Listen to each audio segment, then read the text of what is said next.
Good morning students, मैं Neha Srivastava government Jubilee inter college Gorakhpur से।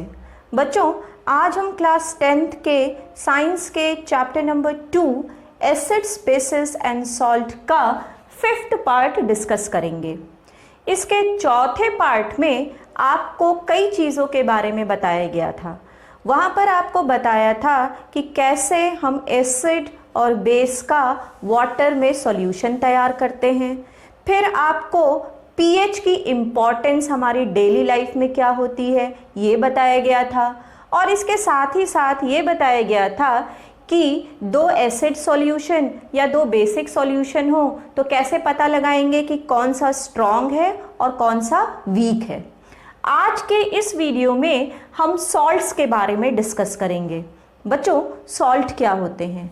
आपको पिछले वीडियोस में बताया गया है कि जब एसिड और बेस आपस में रिएक्ट करते हैं तो सॉल्ट और वाटर बनाते हैं। इस रिएक्शन को न्यूट्रलाइजेशन रिएक्शन कहते हैं। तो आज हम कुछ सॉल्ट्स के बारे में पढ़ेंगे और उनकी कुछ प्रॉपर्टीज को डिस्कस करेंगे। बच्चों, सॉल्ट्स के कुछ एग्जाम्पल हो सकते हैं, देखिए, जैसे sodium chloride, potassium nitrate, aluminium chloride, zinc sulphate, copper sulphate, sodium acetate और फिर सोडियम कार्बोनेट। हम इन सॉल्ट्स के बारे में आज पढ़ेंगे और डिस्कस करेंगे कि इनकी वाटर में सॉल्युबिलिटी क्या है, मतलब ये वाटर में सॉल्युबल हैं या नहीं हैं। फिर एक्शन ऑन लिटमस, और उसके बाद हम इनका पीएच डिस्कस करेंगे और फिर इनका नेचर डिस्कस करेंगे। नेचर से मतलब ये जो सॉल्ट्स हैं वो एसिडिक नेचर के हैं, बेसिक नेचर के हैं या फिर न्यूट्रल हैं। तो चलिए हम इन सॉल्ट की स्टडी को शुरू करते हैं। बच्चों, सबसे पहला सॉल्ट है हमारा सोडियम क्लोराइड। ये वाटर में बड़ी ही आसानी से घुल जाता है, तो ये वाटर सॉल्युबल हुआ। अब हम इसके नेचर को डिस्कस करेंगे। बच्चों, ये जो सोडियम क्लोराइड है ये किस एसिड और किस बेस से बना है, आइए हम इसको डिस्कस करते हैं। Sodium chloride NaOH sodium hydroxide base से बना है और जिस एसिड से बना है वो है HCl। जब ये दोनों बेस और एसिड आपस में रिएक्ट करते हैं तो ये बनाएंगे NaCl सॉल्ट और इसके साथ में ये बनाएंगे वाटर। अब हमें ये बताना है कि इस सॉल्ट का नेचर क्या है, मतलब ये सॉल्ट एसिडिक नेचर का है, बेसिक नेचर का है या फिर ये न्यूट्रल है। आप देखिए, NaOH एक स्ट्रॉन्ग बेस है और HCl एक स्ट्रॉन्ग एसिड है। तो स्ट्रॉन्ग बेस और स्ट्रॉन्ग एसिड का सॉल्ट न्यूट्रल हो जाएगा। ठीक है, तो क्या हुआ, इसके फॉर्मेशन में HCl एसिड और NaOH बेस का यूज हुआ है, तो इससे जो सॉल्ट बनेगा उसका नेचर न्यूट्रल होगा क्योंकि ये स्ट्रॉन्ग एसिड और स्ट्रॉन्ग बेस से मिलकर के बना हुआ है और इसका पीएच क्या हो जाएगा, 7 हो जाएगा। आइए अब हम अगला सॉल्ट डिस्कस करते हैं। बच्चों, अगला सॉल्ट है पोटेशियम नाइट्रेट। आइए डिस्कस करें कि ये किस एसिड और किस बेस से मिलकर के बना हुआ है। पोटेशियम नाइट्रेट में जो बेस होगा वो हो जाएगा पोटेशियम हाइड्रोक्साइड और जिस एसिड से मिलकर के वो बना है वो है नाइट्रिक एसिड, जिसका फॉर्मूला है HNO3। ये दोनों जब आपस में रिएक्ट करेंगे बेस और एसिड तो जो सॉल्ट बनेगा that is going to be potassium nitrate and water. Base and acid reacts to give salt and water. अब इसका नेचर आप देखिए, पोटेशियम हाइड्रोक्साइड ये बहुत ही स्ट्रॉन्ग बेस है और नाइट्रिक एसिड बहुत ही स्ट्रॉन्ग एसिड है। तो फिर से स्ट्रॉन्ग बेस और स्ट्रॉन्ग एसिड का सॉल्ट, इसका नेचर क्या हो जाएगा, इसका नेचर भी हो जाएगा न्यूट्रल। तो आप देखिए, ये वाटर सॉल्युबल सॉल्ट है, ये स्ट्रॉन्ग एसिड नाइट्रिक एसिड से मिलकर के बना है और स्ट्रॉन्ग बेस पोटेशियम हाइड्रोक्साइड से मिलकर के बना है। तो इसका pH 7 निकल आएगा और इसका नेचर हमने क्या डिसाइड किया यहाँ से, इस रिएक्शन से, न्यूट्रल।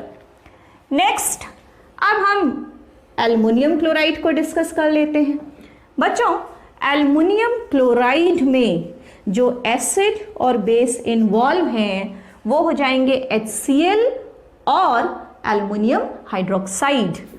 तो एसिड इसमें HCl होगा और जो बेस होगा वो हो जाएगा AlOH होल थ्राइस या एल्युमिनियम हाइड्रोक्साइड। अब इन दोनों के रिएक्शन से, एसिड और बेस के रिएक्शन से जो सॉल्ट बना वो हो गया AlCl3 और वाटर निकल जाएगा।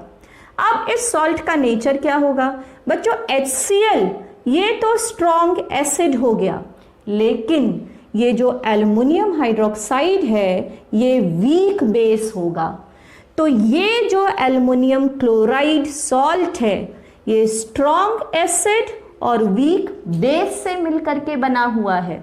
तो इसका नेचर क्या हो जाएगा? इस सॉल्ट का जो नेचर होगा वो हो जाएगा एसिडिक। तो आप यहाँ पर देखिए, aluminium chloride is water soluble salt, फिर ये हाइड्रोक्लोरिक एसिड और एल्युमिनियम हाइड्रोक्साइड से मिलकर के बना है। ये स्ट्रॉन्ग एसिड है, ये वीक बेस है। तो रिजल्ट क्या हो जाएगा? जो सॉल्ट हो जाएगा वो हमारा एसिडिक नेचर का होगा, और अगर वो एसिडिक नेचर का है तो उसका pH 7 से कम होगा। अगला सॉल्ट देखिए, अगला सॉल्ट है हमारा जिंक सल्फेट। आइए इसके नेचर को डिस्कस करते हैं। बच्चों, ये जो जिंक सल्फेट है ये जिंक हाइड्रोक्साइड और सल्फ्यूरिक एसिड से मिलकर के बना है। तो इसमें जिंक हाइड्रोक्साइड है और ये सल्फ्यूरिक एसिड से मिलकर के बना है। जो बेस और एसिड के बीच में रिएक्शन होगा उससे सॉल्ट बनेगा जिंक सल्फेट और वाटर का फॉर्मेशन हो जाएगा। अब क्या करना है? एज यूजुअल सॉल्ट का नेचर डिस्कस कर लेते हैं। जिंक हाइड्रोक्साइड वीक बेस है और सल्फ्यूरिक एसिड स्ट्रॉन्ग एसिड है। तो zinc sulphate is a salt made from strong acid and weak base. तो इसका नेचर कैसा होना चाहिए? एसिडिक होना चाहिए। तो जिंक सल्फेट एसिडिक नेचर का होगा। तो आप देखिए, ये वाटर सॉल्युबल होगा, ये स्ट्रॉन्ग एसिड सल्फ्यूरिक एसिड से मिलकर के बना है और वीक बेस जिंक हाइड्रोक्साइड से मिलकर के बना है। तो इसका नेचर क्या हो जाएगा? एसिडिक हो जाएगा और इसका pH 7 से कम होगा। नेक्स्ट है कॉपर सल्फेट। बच्चों, ये जो कॉपर सल्फेट सॉल्ट है इसमें आप बता सकते हैं कौन सा बेस इन्वॉल्व होगा? इसमें कॉपर हाइड्रोक्साइड हो जाएगा CuOH होल ट्वाइस, और सल्फेट है तो कौन सा एसिड इन्वॉल्व होगा? Sulphuric acid. और जो सॉल्ट बनेगा ये हो जाएगा कॉपर सल्फेट। नेचर देखिए, कॉपर हाइड्रोक्साइड भी वीक बेस है और सल्फ्यूरिक एसिड स्ट्रॉन्ग एसिड है। तो ये जो कॉपर सल्फेट सॉल्ट बना ये स्ट्रॉन्ग एसिड और वीक बेस के कॉम्बिनेशन से मिलकर के बना है। तो इसका नेचर कैसा होना चाहिए?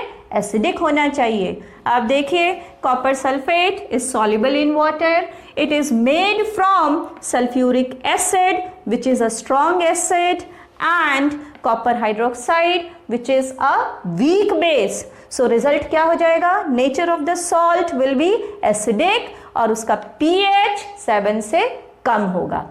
अगला देखिए, अगला है सोडियम एसीटेट।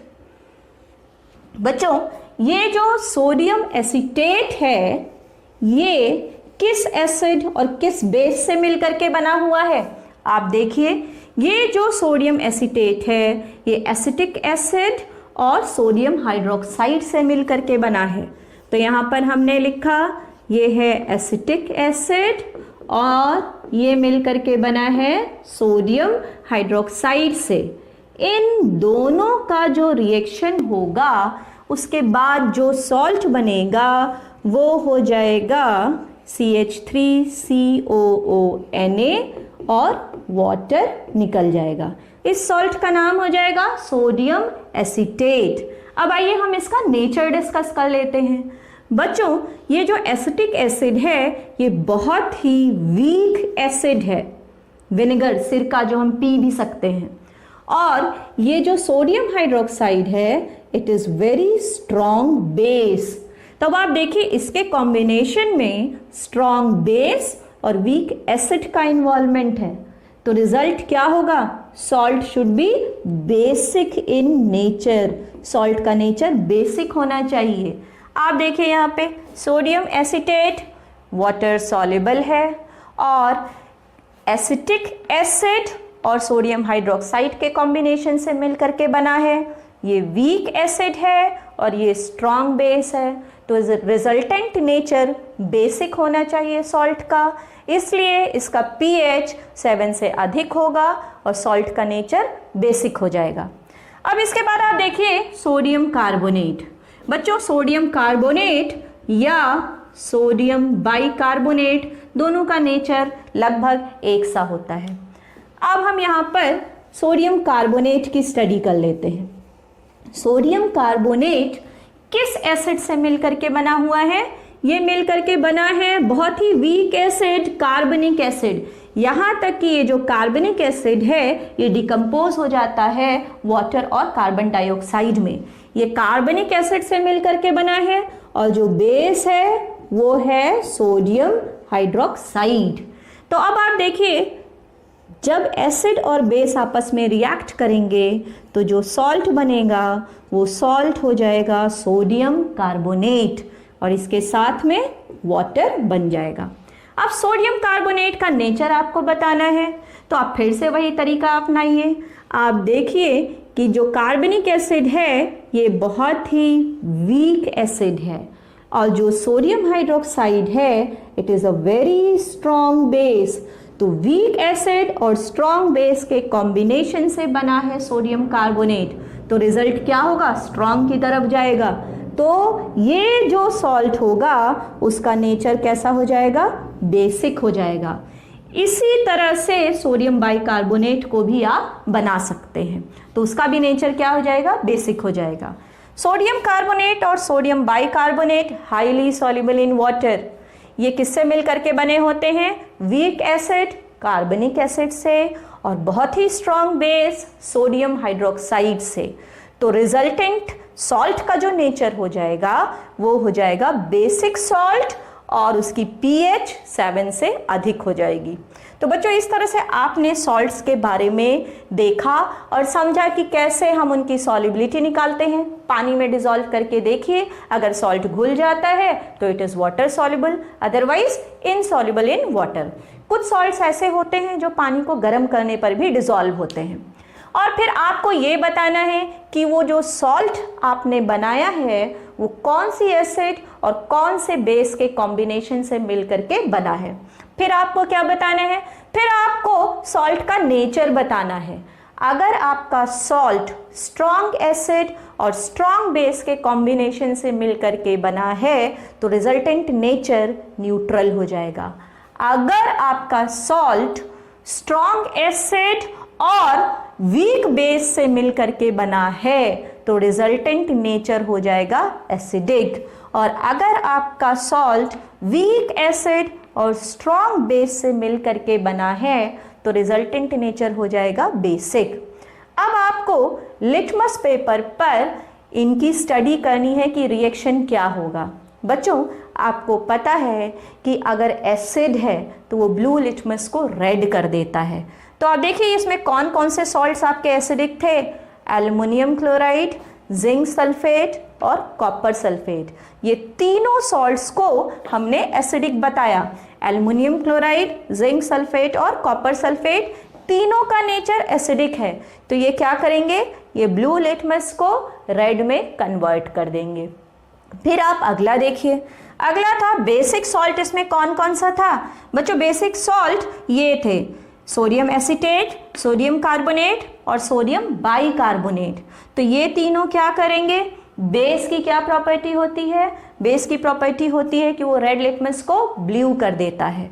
तो ये सॉल्ट्स क्या कर देंगे? तीनों सोडियम एसीटेट, सोडियम कार्बोनेट और सोडियम बाइकार्बोनेट, ये रेड लिटमस को ब्लू कर देंगे।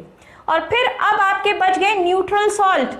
न्यूट्रल सॉल्ट वो सॉल्ट जो स्ट्रॉन्ग एसिड स्ट्रॉन्ग बेस से मिलकर के बने होते हैं या वीक एसिड और वीक बेस से मिल करके बने हो, तो रिजल्ट क्या हो जाएगा? न्यूट्रल हो जाएगा।